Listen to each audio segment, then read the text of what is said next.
I probably worked with Lydia together probably around 10 years, but we knew each other before that. We'd basically see each other in the hallways at one police plaza, and I had special victims, and she was working for the chief patrol in the domestic violence unit. Men recruit on the golf courses. I was always trying to recruit Lydia in the hallways and in the bathroom, and then one day she finally, said, I'm ready to come work for you. Victims would call the hotline, not sure what they wanted to do. And the very first night Lydia was on that hotline, she calls me at home and says, "Boss, I just talked to a victim. I want to meet her at the hospital."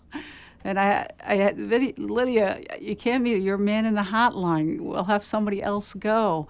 And she was mad at me. And I'm like, "Lydia, we're going to get more calls like this, And that's how much she wanted to help victims. She bonded with that victim, and she wanted to be the one to take care of that victim. And the woman that received this award, and the men, if they received this award, to remember that this was a champion for victims, and they're champions for victims by being selected. It's my honor to introduce to you the recipients of the 2011 Lydia Martinez Collaboration Award. I met Lydia in March of 2006 when I was assigned to the Detective Bureau. It was her job to speak to us and tell us what exactly Special Victims does. I had never seen a speaker speak the way that she did.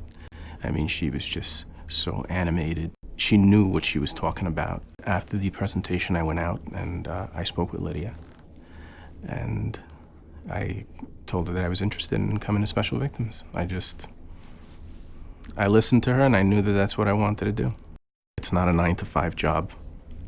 You might get a phone call at 3 in the morning that one of your victims tried to commit suicide because they just couldn't handle it. My business cards have my phone number, has my cell phone number.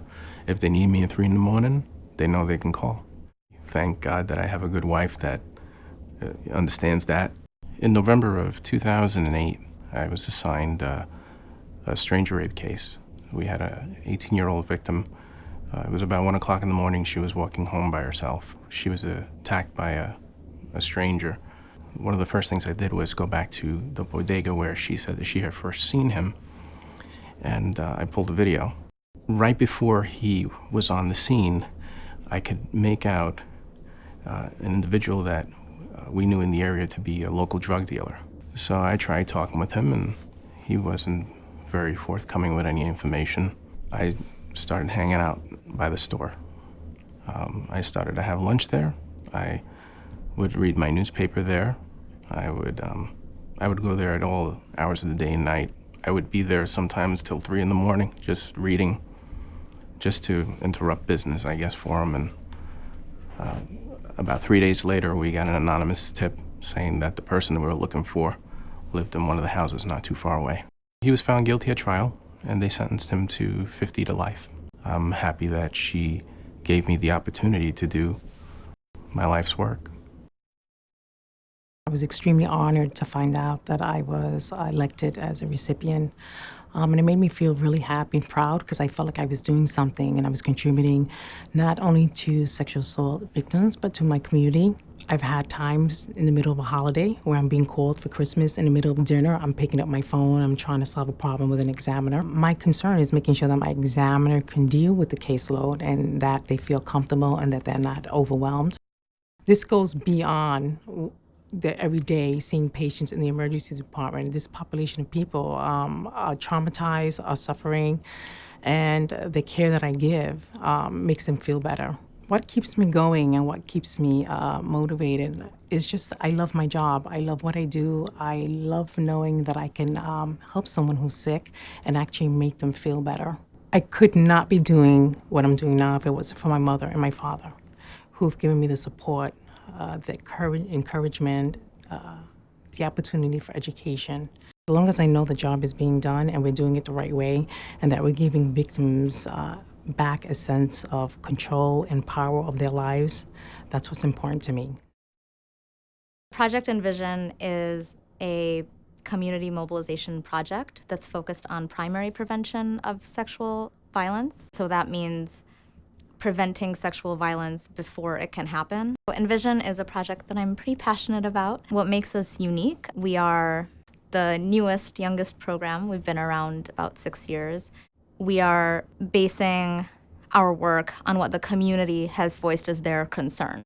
Our catchment area in Brooklyn is largely populated with immigrants, many of whom are undocumented. I find language to be really important when talking about sexual violence. It's so important that we don't use words like alleged or even claimed, because it just immediately suggests disbelief in the victim. What's important is that this person have a chance at starting their healing process right away. And the only way that's going to happen is if we accept, really take in what they're giving us. There's so many other barriers that this person is going to face, barriers that they faced getting to me, trusting that they could come somewhere, like my program, when so many people that are undocumented feel really scared to seek out services because they're afraid of being deported. When my director told me she was nominating me, I, really didn't know what to say. To be included in these ranks of these other people that have done such amazing work to pave the way for people like me is just really an honor. I had a victim of human trafficking that was staying at St. Luke's because she had no place to go. She had been through quite an ordeal for the last 3 years, but I realized as I got to spend more time with her, she's been through a big ordeal her whole life.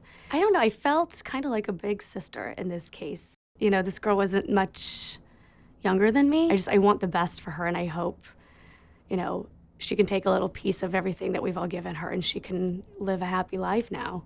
It's a milestone for me as well because I am a survivor. In the center, we say you're a survivor the second you step into the emergency room. If you weren't killed, you survive. That's why I do it, and I find a lot of healing myself in helping other survivors.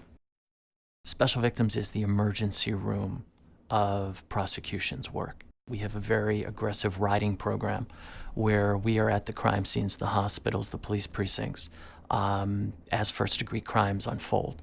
We're helping shape the case for prosecution from the beginning. You're also meeting the survivors of these assaults during what, for most of them, are the worst hours of their lives.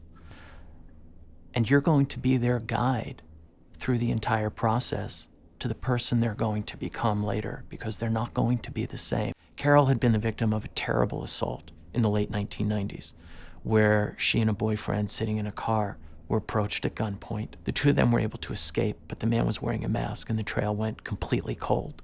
It went cold until 2004.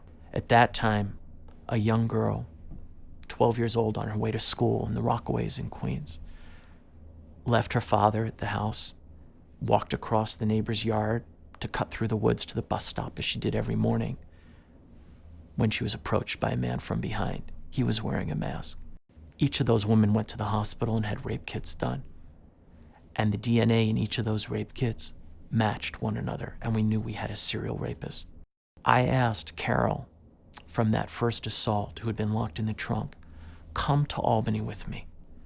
Tell them that if the DNA had been able to be matched to an offender after your assault, this little girl would never have had to go through what she did. Her life would not have had to change. Her family's life would not have had to change. And Carol told me, I've never even told my family what happened to me that night in the trunk. But because of that little girl, I'll go. I'll go to Albany with you. And she did. And 1 month after she was there, they passed the statute. 4 months after that, a hit came in through the DNA databank. A hit that matched Carol and the girls' kits. We had caught the assailant. In essence, Carol had caught her own rapist.